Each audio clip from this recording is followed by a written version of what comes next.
নমস্কার, কেমন আছেন সবাই? চলুন আজ আবার একটি রেসিপি নিয়ে আমি হাজির হয়ে গেছি।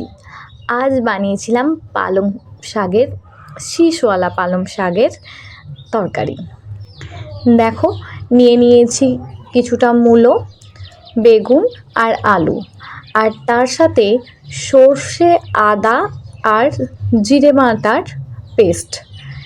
এবার আমি কড়াতে তেল গরম করতে দিয়ে তাতে 5 ফোড়ন আর শুকনো লঙ্কা ফোড়ন দিয়ে ওই যে সবজিগুলো নিয়েছিলাম আলু, বেগুন আর মূলো, সেগুলো ভাজতে দেব।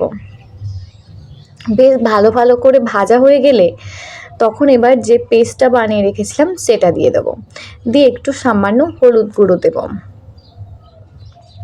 ভালো করে মশলাটা কষিয়ে নেব যতক্ষণ না মশলার কাঁচা গন্ধ যায়।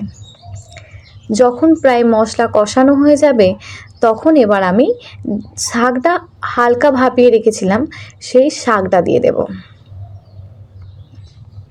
এবার শাকটা দেওয়ার পরেও বেশ কিছুক্ষণ আমি কষিয়েছি, খুব বেশিক্ষণ কষাতে হয় না। আর এই যে শীষওয়ালা পালং শাক, এগুলো খেতে কিন্তু খুব ভালো লাগে। এবার যখন শাকটা কষানো হয়ে গেছে তাতে একটু জল দিয়ে দিয়েছি পরিমাণ মতো, নুন দিয়ে দিয়েছি স্বাদ মতো।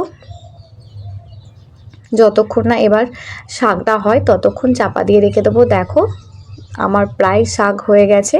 তখন আমি একটু জিরে গুঁড়ো আর মিষ্টি দিয়ে নামিয়ে নিয়েছিলাম।